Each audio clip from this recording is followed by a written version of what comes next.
ready for Hack. You got problems with computers, kids are being bullied, somebody's messing with you. How about dating online? Charles Tendell forgot more about computers than most people know. Get ready, ladies and gentlemen, here's Charles. What's going on out there in the world? Welcome into yet another episode of Hacked, the Charles Tendell Show where we talk about technology and all kinds of fun stuff. If you missed the last couple of weeks, the last couple of things going on this show, go over to the charlestendellshow.com and click the subscribe, click the like button, check out some of the past shows. It's been pretty good. And actually, all this last week, what I've decided is going to become what I'm going to call a series here on the Charles Tendell Show. Last week's series, or this series that we're about to wrap up, has been about getting into cybersecurity, right? It's about, making sure your resume was right, making sure you had your right connections, making sure you knew the right people and the right things, and everything that you needed to be able to get into cybersecurity. Well, I actually had a partner, right? I actually had a partner of mine come out and say, hey, that was fantastic bit of information, but there's some stuff that might actually be missing from that, and I'd love to talk to you about it. And I was like, you know what? Why don't you come on the show and let's talk about it? So introducing you all out there on this show to my buddy Dennis Clayman. He's an information security professional from an undisclosed security consulting firm somewhere in the United States. Dennis, welcome to the Charles Tendell Show from your undisclosed location. Thanks, Charles. Glad to be on your show. Right on, man. Thank you for being here. So you've been listening to the show. You've been listening to what people have been doing in the past, and you heard the education and the resume building portion of the show, right? Right. And you had some ideas. Well, yeah. The what I heard in the conversation, there was an assumption that people who were applying for information security positions actually had experience, had certification, knew what they were doing. And so far, my experience in the field has been that the field is fairly dry. There's a lot of information security people out there, but not nearly as much as the demand. There's so much demand for information security professionals that it's very difficult to find people to fill spots. So while you might be filling out your application, your resume to fit that job description, people are really looking for people who know what they're doing and not just say they know what they're doing on their resume. Right. So I thought we might talk about that for a bit. Well, you're right. It is you, and I guess we kind of touched on that with Gamal and access staffing and everything else, but we didn't really go into depth on that one. And I'm glad you were listening and glad you had the input on it. But you're right. I've run into, and actually before that, so the background between me and Dennis is he actually interviewed me once, right? He actually brought me in on a potential job. We were looking at some things and brought me in. We had a great conversation, and I ended up working there. Dennis and I ended up becoming really good friends, and the rest is history. That was what, 5 years ago? How long ago was that? Yeah, that's about 5 years ago. That's right. Wow, man. That just really kind of flew. It did. Wow. So very scary. So you're right. In your experience, you hire a lot of people, and in your role that will remain undisclosed, I can tell you my role. I just can't tell you who I work for. Okay. In your role, you interview everyone, and you see a lot of people who are going to say, yeah, I know cybersecurity. Here's how I know it. I fluffed my resume. So what are some telltale signs of someone who's fluffed their resume?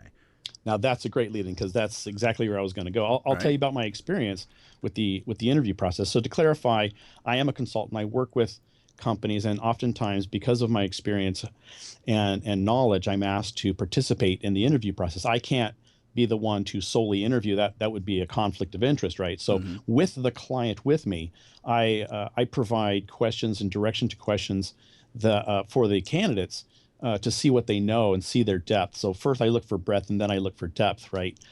And so what I can tell you is some of the experiences that I have from interviews that really kind of highlight what's missing and what's out there. What I'll tell you is that, so the last client, the one that, we'll talk about this one, the one where I found you and I met,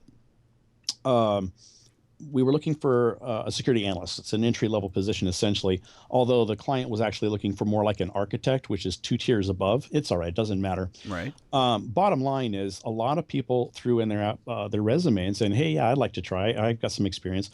most all of them were network engineers or system admins. Okay, and that's fine. It's a good place to start. But when you start asking some probing questions about what you know in information security, they fall flat. So, for example, here's some questions that I would ask, and I want your listeners to listen to this because this is really quite important when it comes to information security. Questions like questions that deal with the protocol stack, because a lot of what you do in information security is about what's going on the network, through the network. Systems don't mean anything if they can't talk to each other, and the way that's done is via the communication protocols, TCP, IP, and so on and so forth, right?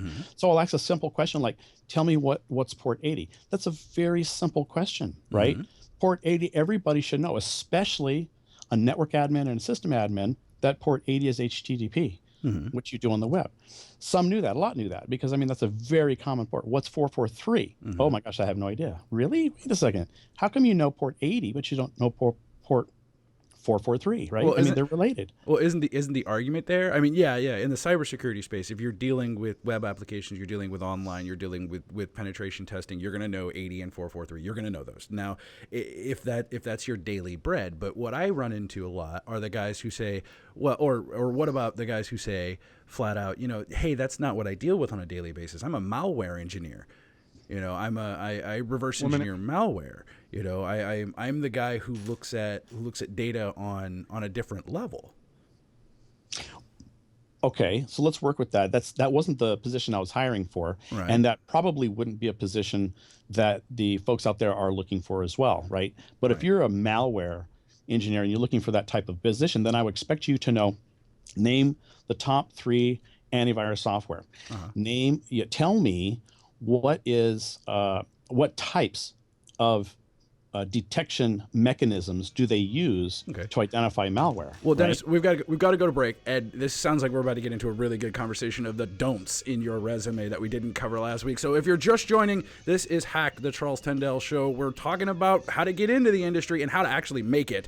Don't go anywhere. We'll be right back.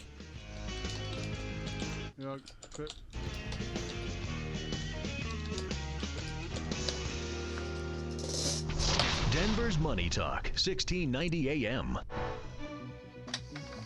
Thousands of people just like you have listened to Hacked, The Charles Tendell Show, live, streamed online at thecharlestendellshow.com or at their leisure on iTunes, TuneIn, Stitcher, SoundCloud, and more. With topics on cybersecurity's do's and don'ts, privacy, best practices, online dating, and commentary from industry leaders. Hacked, The Charles Tendell Show attracts consumers and business professionals from all over. Join the conversation by becoming a sponsor. Weigh in on industry trends and the hottest headlines, all while promoting your brand to an always and rapidly expanding audience. Call 303-872-0115 or visit thecharlestendellshow.com for more information. Sponsorships go fast, so don't delay. Call 303-872-0115 or log on at thecharlestendellshow.com. Well, maybe you should think again. I'm Barbara Jenkins, Colorado's first board-certified doctor of audiology. For the last few years, we've known that untreated hearing loss increases your risk of dementia. Now, a study from Johns Hopkins shows that untreated hearing loss actually causes brain shrinkage. Not only does this affect your communication ability, but it also affects your memory as well. It's just one more in a litany of studies that underscores the importance of treating your hearing loss now, not later. For a synopsis of this study, or to have your hearing tested, go to advancedaudiology.com. or call us at 303-649-2122. Hearing problems are easy to dismiss, but treating them now can help more than just your ears. That's 303-649-2122. Because at Advanced Audiology, we take your hearing seriously. We now return to the Charles Tendell Show on KDMT, Denver's Money Talk, 1690 AM. What? Thank you, Donnie.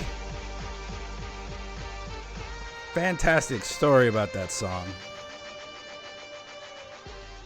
It randomly came up on one of my Spotify playlists, which, by the way, if you want to see some of the music that I like, you can go over to charlestendellshow.com and click the interact button and find the playlist where you can go and you can hear some of the music that bumps in, bumps out, and does all the other wonderful things of this show. And while you're over on the charlestendellshow.com, you can click subscribe, you can listen to the past shows, you can get connected and stay up to date on all this other stuff, and you can click the live button and listen to this live stream and watch it. If you're watching this over on the charlestendellshow.com or trying to watch it over on Facebook, I apologize. It looks like Facebook's broken, but it's not my fault. That's all Facebook stuff. But, you know, Facebook can never be wrong. But if you're over there, like, subscribe, take the poll. Take the poll. There's some new information out there where this show might actually be moving to a morning show format, which would be really interesting.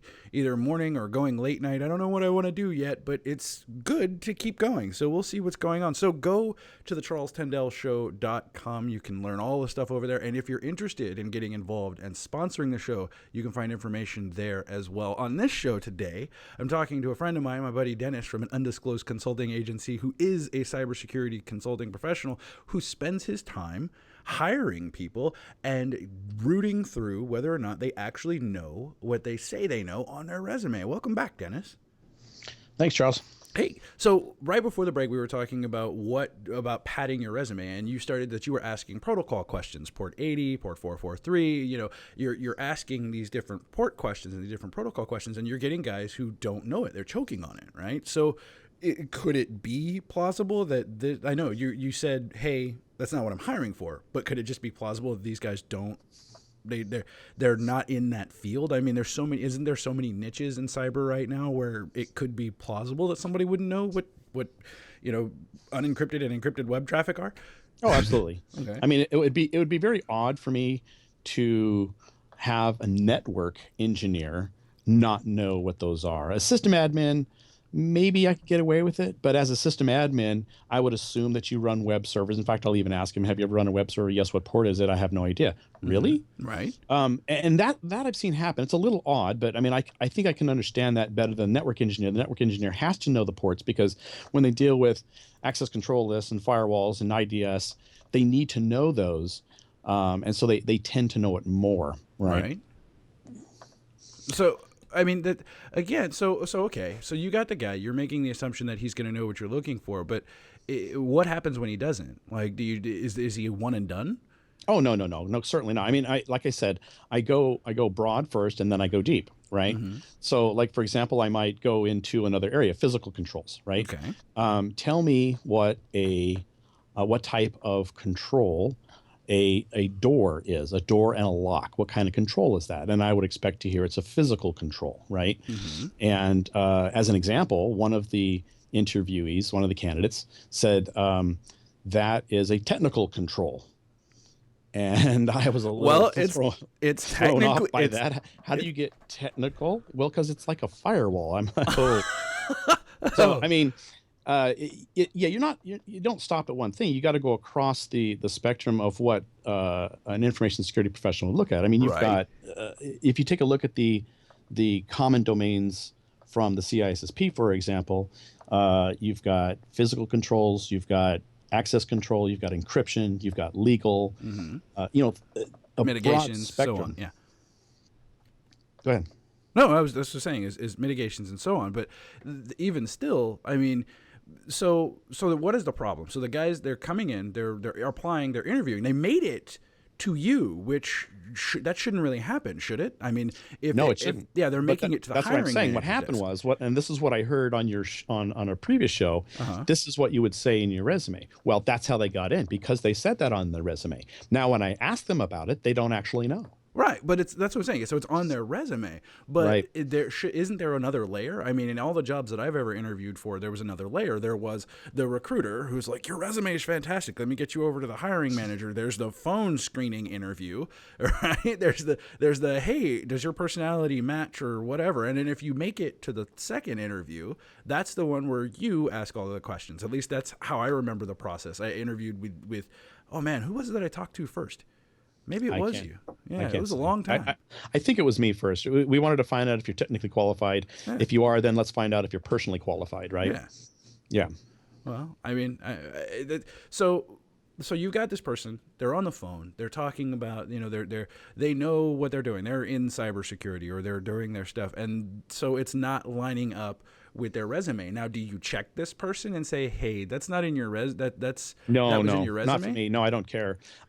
For me, my position as a consultant, I don't care what you have in your resume. That's the client's concern. If they want to pay attention specifically to the details of what's on that resume, that's up to them. Right. My job is to validate whether or not what you say you know, you do know. Right. And I don't need to go look at the resume. All I need to do is look at the job description. The job description says, we need you to do these things. So I'll ask questions that would be required for you to do those things in that job position. Right. If they can't answer those questions, then I'm asking myself, well, what makes you think you're qualified for this position? And that's what I share with the client. Ah, okay. Okay. See, but the client, at least in your particular case, is going to they're clueless. So you're consulting them on bringing on a person essentially to replace you, right? So you have a tit for tat kind of comparison out there. So you are the person that they're coming in typically to replace, or going to be working on your team, right? Could be. I mean, not always, but it could be. Yeah. Okay, but what about the cats? What if you weren't there and your client were looking at this person? What are some telltale signs? Like you've gone from the interviewee perspective. Don't get caught lying on your resume, right? How do you find out without being too problematic if you're not a technical person? Oh, well, if you're not a technical person and you're viewing for a technical position, I think you've got something wrong with your hiring process. Well, you definitely do, but that's what happens in most organizations. They don't. So the way that the industry has evolved, and you've seen this, right? Every organization knows they need some sort of cybersecurity, whether it be mandated by some sort of control or PCI or HIPAA or whatever, right? Whatever they're mitigating, whatever their insurance and their finance company and their CFO said you have to have in order to not be cost billions of dollars, right? They're looking for the person that meets that need. Can you check the block? Yes. So the person that's normally hiring is the person who inadvertently ended up as the CSO or the CXO or the CIO or the guy who was he was the head of desktop support, and then all of a sudden became the head of information security and was like, you've got a computer background. You go talk to that guy. And all he's ever worked was a copier. Yeah. So, well, if that's what's happening, that's very scary. My experience has been that while the clients or some of the staff associated with the client have some knowledge and are deep in certain areas, they're not broad, right? And so they can't really look for things that they should look for. Like a lot of times what you'll find is that you say, oh, well, we're really good at active. Oh, here's one. This was a totally different client. Almost every question that I asked him across the board for, the breadth, looking what his answer always went back to Tivoli. It's like, no. Tivoli is not the answer to everything in information security. And it became super painfully obvious that was the only thing that the guy knew. Right. But as I did that with the client, and that's why I have the client with me, because I don't want to ask questions that, make it seem impropriety for me, right? I need to just dig into what do you know? And so I'll ask questions that would walk away from Tivoli, and he couldn't. Everything came back to Tivoli as an example. But at that point, it became super obvious to the client that that's really the only thing that guy knew, and it wasn't going to work. So how did he make it to you? He just had all that stuff padded in his resume, and that's where he went to. But there's got to be that. So the issue, and this is no. Let's stop. Let's look at it this way. Okay. It's not about how you get to me, right?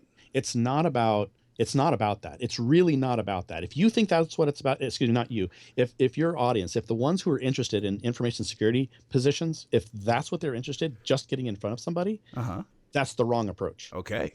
The way to get in front of somebody is to know what you're talking about. Right. Know what you know and know what you don't know. Right. Okay.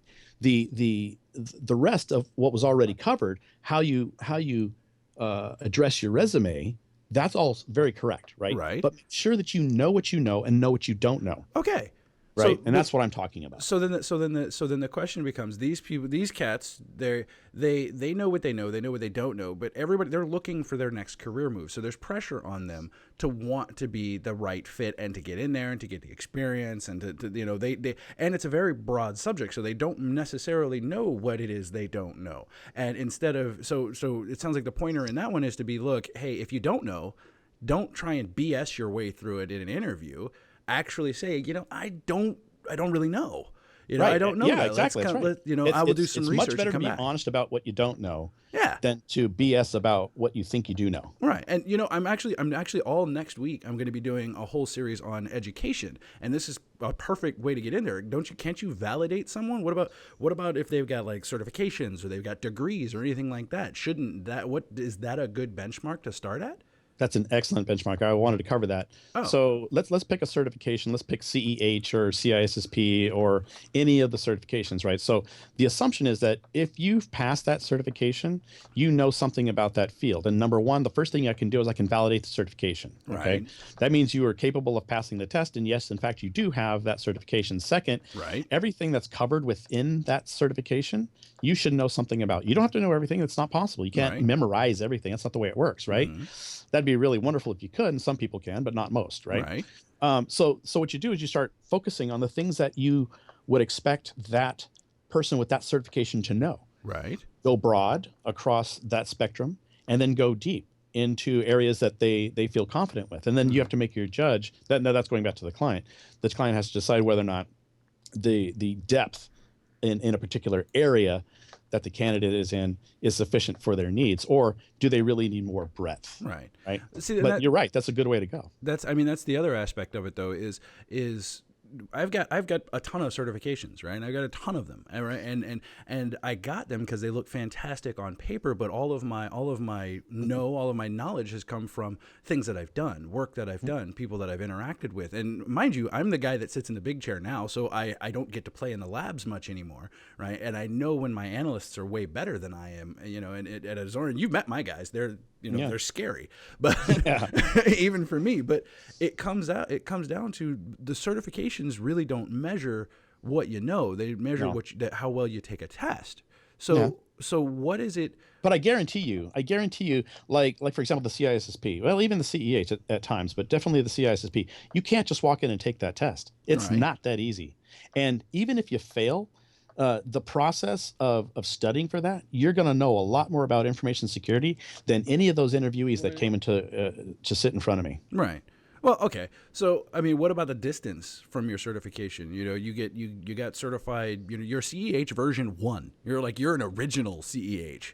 We've got CPEs and we've got everything else going on, but they're only going to be focused in an area that they specialize in. They're only going, so it's you're going to go really broad. I understand it. You're trying to find where they are and find the one that you can drill down into. So we got to go to break, but so this should be more geared toward, this is your interview, and this is what you should expect on an interview from someone qualified to interview you. This is Hacked, the Charles Tendell Show. Hang out with us. We'll finish this one up because this is getting good. Don't go anywhere. We'll be right back. You can follow it at thecharlestendellshow.com. Are you all clear?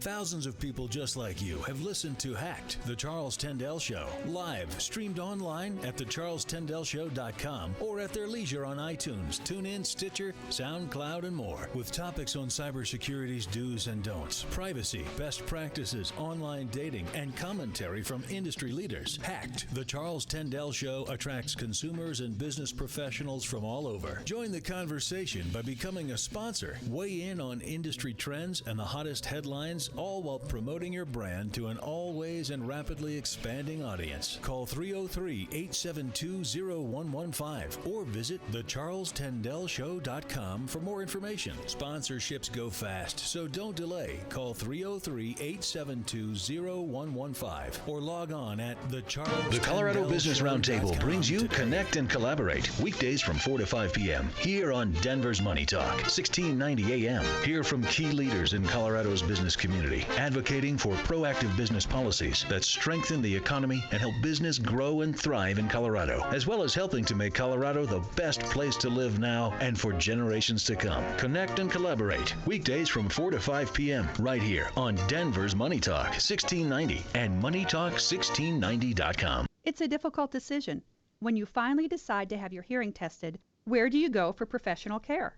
Tens of thousands are spent every week on ads trying to convince you to come in for a free hearing test or a sale that's this week only. For professional care, I suggest you take a different approach. I'm Dr. Barbara Jenkins, owner of Advanced Audiology. I have 25 years of hospital and clinical experience treating both hearing loss and tinnitus. My first suggestion? Ask your physician who they would go to, not just who's on their list. Who do they trust? Second, go online and search Doctor of Audiology and then type in your area. You don't want an evaluation performed by a technician or hearing aid salesperson. Your hearing is a serious concern, so you should treat it as such. For more information, go to advancedaudiology.com or call 303-649-2122. Because at Advanced Audiology, we take your hearing seriously.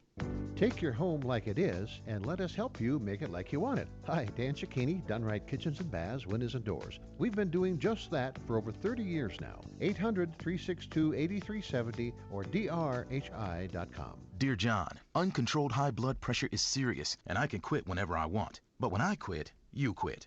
Sincerely, your heart. To get your high blood pressure to a healthy range, visit heart.org/blood pressure. A message from the American Heart Association and the Ad Council. Now, back to the Charles Tendell Show on KDMT, Denver's Money Talk, 1690 a.m. More cowbell.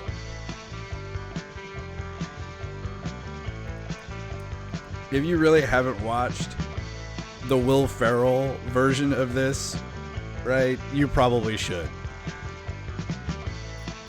Like, it's totally worth watching. Donnie, have you watched the Will Ferrell version?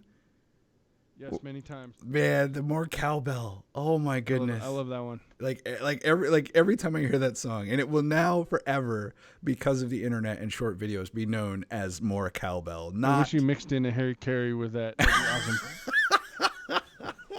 Now, the only way you're going to know that is if you are in the age of the internet. And if you are online over there, welcome back. This is Hacked, the Charles Tendell Show, where we have a lot of fun and we talk about interesting things. And today is a day that we're talking about what you should expect going into an interview. If you're actually being interviewed by someone who's technically challenged or who's technically savvy, not challenged, and it sounds bad, but no, if they're technically savvy and they know their job and they know what they expect from the person, you should hold yourself to a pretty high standard. Read the job description, know what you're getting into, and if you don't know, please don't apply, and don't do the robo apply thing. That's crazy. So if you got questions or you want to get involved on this one, you can send me an email to charles@thecharlestendellshow.com. I know, super creative. charles@thecharlestendellshow.com, or you can go over to thecharlestendellshow.com/live. You can listen to the show. You can watch the show. Hello, people watching the show. The resume show had 200 live viewers on the video stream. So there were 200 people watching this guy, at least this half of the conversation. So apparently I do something that's interesting and people care about. But today I'm talking to Dennis. He's a cybersecurity consultant who hires people into roles. He's the guy that goes to a client or to a customer, gets in there, works with them, helps them build what they're building, helps them understand what they need, and then they turn to him and say, help us find your replacement, the person that we need to take over all of this when you leave. So he builds the systems and then hires the people to continue to run the systems after he's left. And we're talking about what you should expect in an interview, or what he's expecting in an interview, and what's driving him nuts. Dennis, welcome back, man. Thank you. Oh, and by the way, that's Christopher Walken with Will Ferrell in that video you're talking about. Oh yeah. I've got a fever, and the only cure is more cowbell. See. Now, actually, is that an interview question? Right? No. It's like it should lighten the mood. Right? It totally should be. Yeah. Like somebody should walk in like that. Like you should set it up. I would love this. You should totally set it up where like that's your ringtone. And then somebody calls you, and then somebody dressed like Christopher Walken walks in the room and is like, more cowbell. And if the guy or the person sitting at the table doesn't laugh, they fail the personality test. They fail the personality test. They fail the personality test. It's over. You don't get to be hired here. So okay. So I get a sense that you sit across the table from a lot of people who said they had a lot of things. They had certifications, they had knowledge. They didn't have the knowledge they were looking for, but your job was charged with weeding out the good from the bad. And you brought up certification verification. Now, when you say verification, you mean going to EC Council or ISC Squared and punching in their name, right? Right. That's exactly right. Okay. Now, what about like I know a guy, right? I know a guy who's got a computer degree, okay? A computer degree, one of the original computer degrees from like the 70s, okay? He meets the minimum requirement of most jobs, right? He meets them like, hey, we want you to come do some tech stuff for us. We want you to come for this particular job. Yeah, I've got a master's degree in computer science. Wow. And it's from a pretty prominent, college, but this guy has not touched a computer probably since he graduated, and he could walk in and get an interview on that one. So if you're the hiring manager, or if you're the person weeding through the resumes, right? What are some red flags? What are some signs? If you're reading somebody's resume and you see certain things, what pops out at you that says this cat has no idea what's really going on? Oh, well, that's a good question. Personally, I tend to lean on my conversation because I don't select the resumes, the client does, right? And that's fair. I mean, I might, but I never really have. If I were to look at the resume, I think I would look at how a sentence is phrased, how a response is phrased. And that's not even going to get you anywhere, truthfully, because you copy and paste it from any other resumes that you can find online, and they're going to fit it. You know what I'm saying? So that's why I tend not to look at resumes, because I don't care what you say in your resume. You could have fluffed it. You could have lied. It could be exactly right. I don't know. I have no idea. But I tell you what, when I talk to you, I'll know. Okay, so you're not the I'm going to hire you based on the piece of paper. Whoever brings your resume in here has pre-qualified you, and you're going to get here. You are the gatekeeper. Now, are you a reasonable expectation? Right? Should new people coming into this industry expect you, or expect desktop guy? Like seriously, like think about it. Every one of us has like the interview etiquette. Like me personally, I've interviewed in everything from like a t-shirt and jeans. Like walking into a company was like jeans and a t-shirt, I'm cool, right? I even interviewed at one point jeans, t-shirt, and flip-flops. But it's Colorado. You can get away with stuff like that. Okay, you can. And then in other places, I walked in and I was wearing a business suit, right? I was wearing a business suit, and everyone else was in jeans, t-shirt, and flip-flops, right? Are you a typical expectation of an interviewer? I mean, is that what new people should be preparing themselves for? That's a good question. I would say hope so. I would say no. And here's why I would say no. Because, and this is why they ask me, this is why clients ask me to help them, right? Because the client asks for things that they're looking at very specifically, and that's a mistake. They really should be looking at what are your skill sets based on industry accepted standards, right? That's very different. I mean, I get that you want them to run your IDS. I don't care. Do you even know what snort is? Do you know what packet analysis is? Do you know anything about those types of things? If you, as the hiring manager, if you as the client don't know about your own job and the knowledge around what's required for that function, then you shouldn't be asking questions. If you do, then that's fine. It'll work great. But I mean, that's a very specific function, right? IDS. If you're hiring for an information security professional, right, you should know you should at least have somebody on your team that knows all the types of information that is really required to execute on that position. Mm-hmm. And if you don't, then you have a problem, and you should probably find somebody to help you. Okay. So that's what I'm saying is in an ideal world, we've got all this help. We've got all these people in there, and you are probably coming into a pretty mature organization. But like, and I know everybody that's listening is like, this guy's mean. Like I gotta have to worry go back about to this that. guy. I mean, is it really mean to ask somebody what port 80 is? No. This is what I'm saying, though. This is what I'm saying is we live in a world where people are like, this guy's mean, and I'm gonna tell everybody, look, if Dennis comes out and says I'm hiring somewhere, and you guys get an opportunity to interview with him, like he looks scary at first, and then he just smiles, and it's like it's over. Like he's got one of those personalities, and he's one of those people where like he could totally be a serial killer, and Thanks. I'm not saying it in a bad way. Like you never suspect that guy. He's like the coolest guy ever. But I don't I don't want to scare people coming into the industry. I don't want people to think, and so what I want to get to though is I also want to don't do the other side. I don't want them to be babified. I don't want them to say, oh, all I have to do is this and I'm in. No. Look, information security is not IT. Mm-hmm. Information security is not network engineering. It's not system administration, right? It's a conglomeration of all of those things plus more. Right. It really is. It is a complex field. It is not a simple field. Mm-hmm, you don't get to get in there. I mean, if you think that you can do it as a network admin, if that's the only thing that you've done, network administration or network engineering, and you think you can be an InfoSec guy, yeah, you can.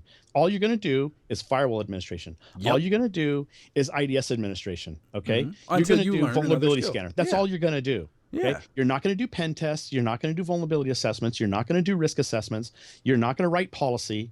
And that's where a lot of information security is all about. And that's what I'm trying to get across. That right? it's the everything that comes past it. That's right. It's not, and this actually ties all together because it's about diversity. There's so many moving parts in cybersecurity. There's so many different ideas, different approaches, and different things that have to come together. Like anytime I've done an incident response, or I've participated, or even done computer forensics on incident responses, or sent Azorian anywhere, right? It's been a whole list of things we send these clients and say, look, we need to see if you have this, and something as simple as firewall logs, something as simple as Splunk or anything out there that's going to monitor their network is never there, right? And there was supposed to be a guy who did all of that, and that guy was on vacation that day. There was supposed to be a guy who was monitoring email, and that guy was on vacation that day. There was supposed to be somebody in their particular field, the firewall engineer, who was supposed to lock up a port,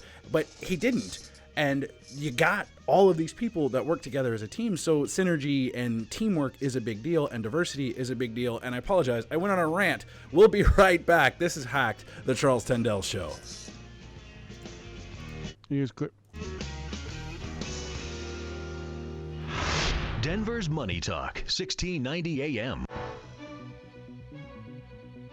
Hacking costs companies and consumers millions of dollars every minute. As threats become more sophisticated and harder to combat, the risk to businesses of all sizes increases dramatically. Are you doing enough to protect your investment and your personal data from hackers? Find out how you stack up for free with Azorian Cybersecurity. Know how hackers see your data before you end up on CNN. For your free vulnerability assessment, visit AzorianCybersecurity.com or call 1-877-321-9360. Get an early warning system from Azorian Cybersecurity because dynamic threats require dynamic solutions. Get more information and sign up for your free vulnerability assessment online at AzorianCybersecurity.com. Visit AzorianCybersecurity.com or call 1-877-321-9360.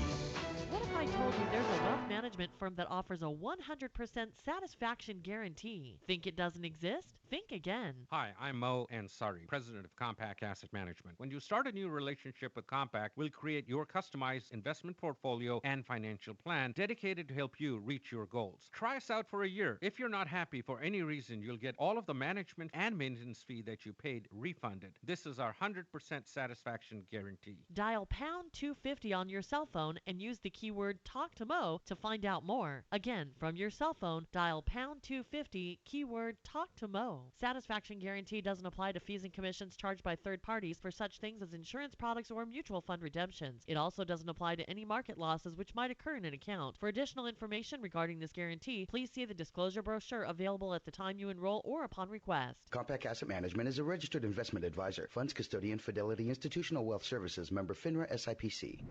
We now return to the Charles Tendell Show on KDMT, Denver's Money Talk, 1690 AM. As if it wasn't already hyped enough. He brings it back with Jimmy. Come on. Donnie, maybe was that your way of calming it down? Yes. That's right. I'm doing the Jimi Hendrix head nod. You can all do it with me. Welcome back. This is Hacked, the Charles Tendell Show. I'm talking to my buddy Dennis. We're getting excited about the hiring process and the multiple different places and pieces that are cybersecurity. And Dennis, you actually brought it into a really good point about how if you're a network engineer, you're probably going to be in one point in cybersecurity. So maybe that's something else that what people should be expecting when it comes into there. Instead of trying to use that first job, that very first job to be the one that gets you into pen testing or to be the one that gets you into vulnerability assessments, that gets you into policy writing and all that other stuff, maybe you should take the skills that you've got and expand on them and find a portion of cybersecurity that allows you to get in. That allows you to get that first job of, hey, I'm a network engineer. I'd love to do firewall administration or firewall rule review for you, right? Just as a cybersecurity move in. Team up with your local cybersecurity company and say, hey, I'd like to just do this. Can I assist on this part of your overall penetration test or assessment? Can I assist on reviewing this portion? Now, there's going to be some confidentiality stuff going on, but you'll have to sign agreements. But what do you think of that idea? Oh, yeah, absolutely. I mean, so that's one of the reasons I brought up certifications. Not certifications just to have something on your resume. Literally not, okay? In my mind, one of the values that you get, one of the greatest values that you get with a certification is that is that you become aware of more areas of information security than just what you think is information security. I used to have a guy that was in network administration. He says access control is all about the application. It's like, what? Yeah, exactly. It's like, no, it's not. Right? He says, but well, he learned that somewhere. He learned that in an environment where that's what access control meant. Right. So if you take a certification, and it almost doesn't matter. I don't want to say that's not really fair, but pretty much any information security certification that you study for, you'll find out that information security is a lot broader than what you may think it is. Yeah. And that should open up your mind and say, okay, look, if I'm going to get into this field, I'm going to need to know more about this or more about that. Which one of these things really has an interest to me? And then start digging into that. Do exactly what you said, right? Mm-hmm. The firewall review process, help write a policy for it, whatever it is. I got it. I understand. And that is a good idea. Yeah.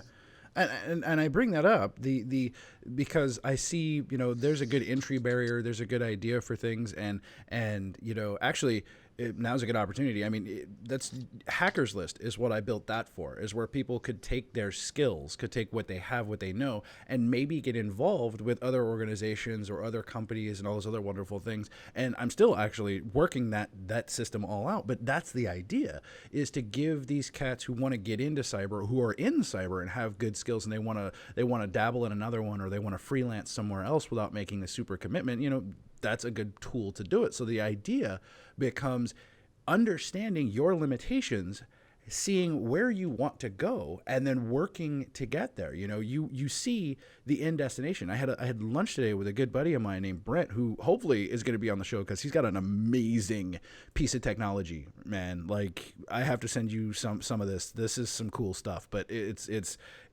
called Apply Guard / Monofoil. It's crazy stuff. And Brent, you're welcome for the crazy plug, but I love his stuff, dude. I poured it in my little jacuzzi tub.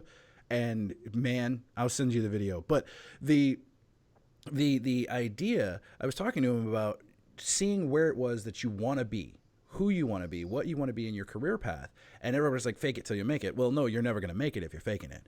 Understand where you are, understand where you want to be, and get there. You know, take the risk, take the opportunity, take the certifications, take the training, take the indentured servitude, the apprenticeship, the internship, and all that other stuff to get to where you need to go. Yeah, read a book, man. Like, I've got like a ton of them behind me. In fact, if you're listening to this show, if you're watching this show, if you're over on Facebook or you're over on the CharlesTendellShow.com and you're doing all this other stuff and you're listening later, email me, charles@thecharlestendellshow.com, and I'll give you one of the books on the shelf over here. And you can ask me if I've got it, and if I've got it, I'll send it to you. If not, just say send me a random book, and I guarantee you it'll be a good one. So charles@thecharlestendellshow.com, email me, and I'm only going to do it for like 2 people, so not everyone. Ask me for a book off of my bookshelf and I'll send you one. But, you know, read a book, but get the experience points so that when you walk into this interview, you're not super intimidated by the guy on the other side of the table. Now, Dennis, so let's bring it back to that. Let's bring it back to you sitting on the other side of the table with this person. You said you don't call them on their BS. You don't call them when you say, you know, you don't know this. Why don't you know this? You let them ride. Why? Why not say to them, hey, you're working to get into this industry. I understand where you're going. I understand what you're trying to do. We've all been there. I was there at one point. Here are some pointers. Here's some feedback as to why you should probably never do that again. Well, I wouldn't say that I really don't ding them on what their resume says. What I say is that I don't use their resume as the guide for me. Mm-hmm. Okay. I have to look at their resume, and I have to keep the client's concerns in mind, right? So if they said, hey, you know, I know all about TCP/IP, and I ask them what port 21 is and they can't answer, it's like, well, then how do you say you know TCP/IP, right? You said you know that it is, right? Mm-hmm. In that case, I'll call them out, but I'm not trying to find fault. I'm not. That's the difference. I'm not trying to find fault in their resume. I'm trying to find a gap in their knowledge and their experience, right? And I think that's what's key. From this perspective, I'm talking from the client's perspective, right? From the candidate's perspective, know what it is that you should know, right? Right. Okay. So from the candidate's perspective, you're saying, so this is all on the candidate. They should be the ones that go into this interview having read the job description, having been prepared for this. But what are typical interview questions that you ask? That I mean, we've gone over it. What is port 80? What is port 443? What is port 21? We've gone those basic ones. But what are some questions that these people? What are the depth and breadth of questions that these people should be expecting? Right. So again, I'll bring it back to one area that I like is I like to take the 8 domains of it's called the common body of knowledge from the CISSP. And I ask questions from those areas. They used to be like access control and physical security and legal and encryption. Oh, okay. That reminds me. Those are domains. That reminds me. I was going to actually back up the guy earlier that told you that the door and the lock was a technical control. Like, I agree with him. It's technical control. You want to know why? It's not a technical control. You want to know why? You can give me any excuse you want. No. It's great. I can tell you why. I will be sharing with my client my perspective of your response. So go right ahead and tell me how it's a technical control. It is technically a control. It controls who comes in and out of a room. It is technically a control. You've missed the definition of technical control. Oh, I guess I'm not getting that job. Administrative, technical, and physical controls. I'm not getting that job. Definition. I know you do. What I'm trying to share is with your audience, any of those who are interested in being candidates, that even those terms have meanings and you have to know what they are. Right. Because I'll catch you on it really fast. And you don't have to know it verbatim. I mean, that's too hard, and I get that, and I'm not that way. Right. That's why I always start off with really simple questions. So, for example, you want to go breadth. Let's say, do you know what PCI is? Have you ever heard of PCI? Yes, I've heard of PCI. Good. What is PCI? What has to do with credit cards? Well, what does it have to do with credit cards, right? Let's talk about what you know about PCI, and let's see how far you can go, right? Have you ever done a PCI audit? What's a PCI audit? Okay, you haven't, right? Or, yes, I have. Excellent. Do you know about the rule for segmentation in a PCI environment? No, I don't. Okay, good. Yes, I do. Can you give me a little bit more detail? You see what I'm saying? Right. So that's where I'll go. So they should be prepared. They should be prepared to go down the rabbit hole as far as you're comfortable. As far as they are comfortable. Right. Exactly. As far as they are comfortable. Know what you know. and know what you don't know. So it's kind of like a cross-examination. You open that door, I'm going to walk through it, and I'm going to dive into it, and it's not to belittle you, it's not to injure you, it's not to cause any problems, not to do any of that other stuff. It's simply meant to gauge how far you know of a particular subject. So, but they shouldn't expect to be asked things that have nothing to do with the job, right? Well, they can, absolutely. I mean, the client certainly wants to know if you know how to do, like for example, let's say the client runs a McAfee, or perhaps they run Symantec. Right. I would expect that they would know something about Symantec. Do you know about Symantec CSP? Mm-hmm. Right? You don't have to know, but do you know? Because the client's going to want to know, right? So in some senses, yeah, that's true. Usually what I'm asked to do is just find out what they know technically, right? Then specifically, the client might come in and say, well, oh, I hear you know about Symantec. You've dealt with that. What have you dealt with? What have you? And they'll take over and they'll have that conversation because it's their tool. They've used it, you know? So you're but the technical. Again, the point is just be clear, be honest about what you do have experience with and what you do know and what you don't. See, and that, so the whole takeaway, if you're just joining and you want to find out what's going on, and if you're over on the CharlesTendellShow.com and you're not subscribed, you should be. Subscribe, click the subscribe button, listen to this show. It's going to get added to the playlist. So if you're over on SoundCloud, you can find the playlist for this one all about getting into cybersecurity. And it's the bonus episode, I guess, where it's all about what to expect coming into that interview. You should expect to be questioned about your background if you put it on your resume.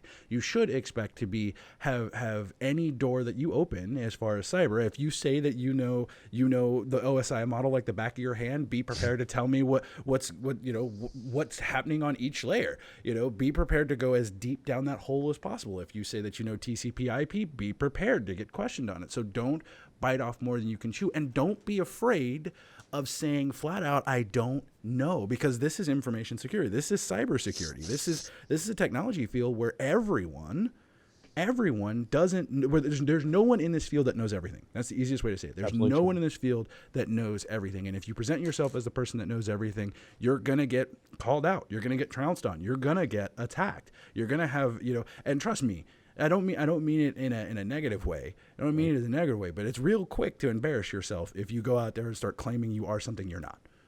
And it's just bad for you. And it's a very small community. There are a lot of us in it, but it's a very small community. So it is. Yep. Don't be afraid of saying what it is you don't know, and only express yourself on the things that you do know. Dennis, did I nail the motto or the moral of the story? Yeah, you did. And I would just add one more thing. If there's something that you feel that you'd really like to get into, go learn it. Go learn it. Go learn it. And it's easy to go learn, right? You can go online. You can go, and you know what? All of next week, actually, Dennis, perfect. All of next week is all about education. It's all about degrees versus certifications, whether the certifications are worth it. What about the guys without the certifications? What about the people? What about people with them? How do they work? How to go about getting them? Finding scholarships, training, and getting in with like B-sides and DEF CON and all that stuff. So it's all about education. So this is a perfect way to end the series about what to do in education. And Dennis, man, always a fabulous guest. I always love having you, man. It's always great having you be here. And typically I give guys a chase to talk about whatever it is they had or whatever they wanted to sell or tell people how to get a hold of you. But you got like 15 seconds. All right. Well, I'll tell you what. I wanted to say it at the beginning, but you had a really big lead in, so I didn't really want to destroy that. And you had a good lead in. I wanted to follow that. So what I'll end with is that Jimi Hendrix song really needed more cowbell. There you have it.